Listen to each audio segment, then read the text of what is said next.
Masuk ke bagian akun, dan ternyata setiap akun itu punya struktur yang sangat sederhana.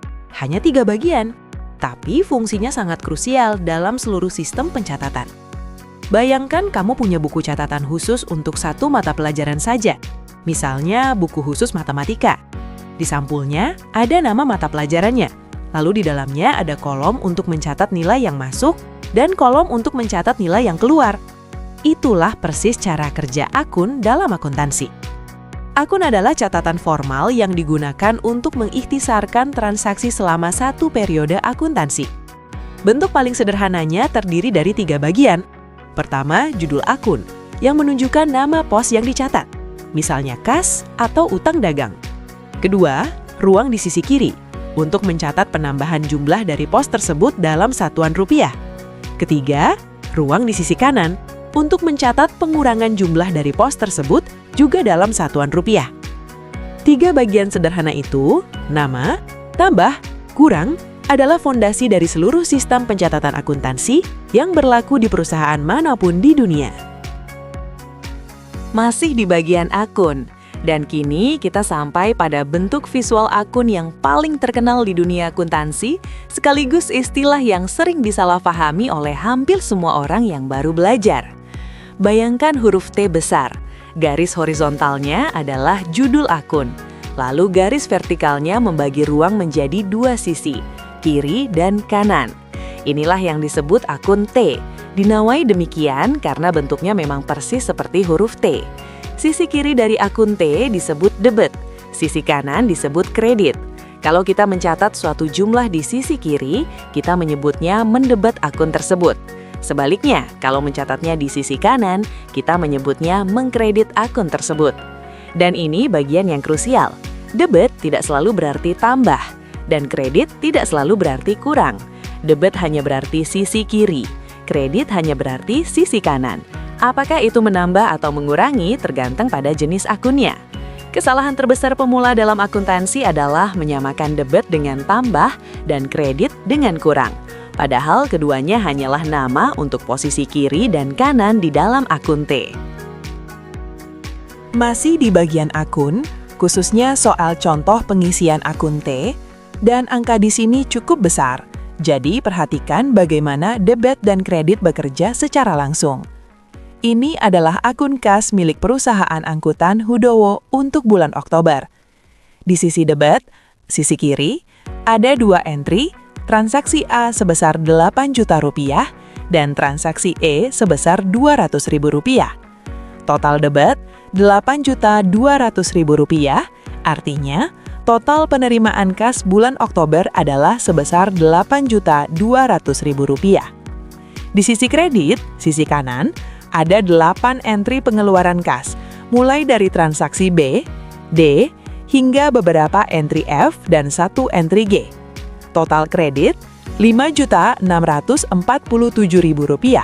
Artinya, total pengeluaran kas bulan yang sama adalah Rp5.647.000. Selisihnya, yang disebut saldo, adalah Rp8.200.000 dikurangi Rp5.647.000 sama dengan Rp2.553.000. Saldo ini bersisi debat karena jumlah debat lebih besar dari kredit. Dan angka inilah yang nantinya akan disajikan di neraca pada akhir bulan Oktober. Saldo akun bukan angka yang muncul tiba-tiba. Ia adalah hasil dari selisih seluruh debit dan kredit yang terakumulasi sepanjang periode. Dan itulah angka yang dilaporkan di laporan keuangan.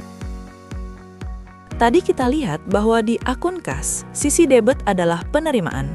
Artinya, debit menambah kas. Tapi apakah debit selalu menambah untuk semua jenis akun? Jawabannya tidak, dan inilah yang sering membingungkan. Bayangkan 2 laci yang bertugas terbalik satu sama lain.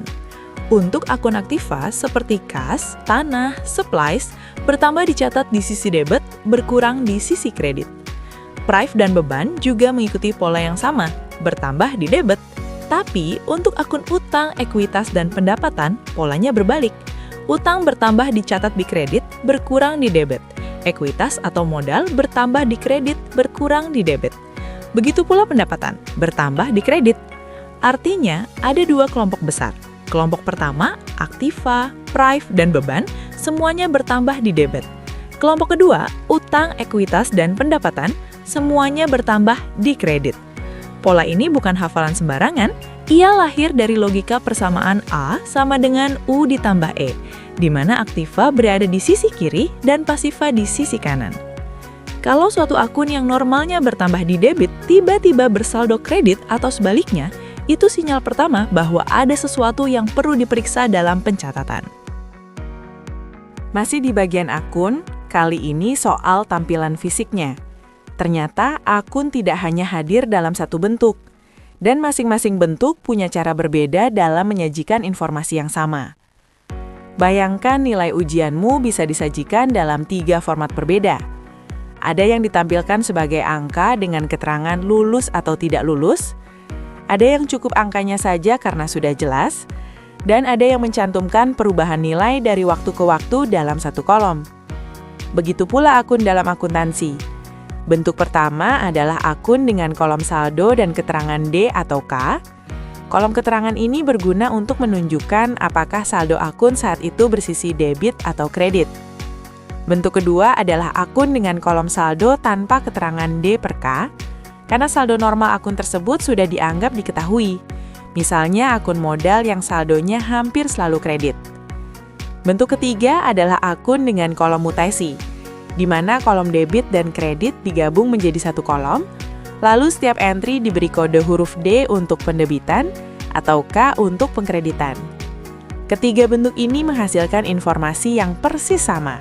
Perbedaannya hanya pada seberapa eksplisit format tersebut menampilkan arah saldo, dan itu disesuaikan dengan kebutuhan masing-masing perusahaan.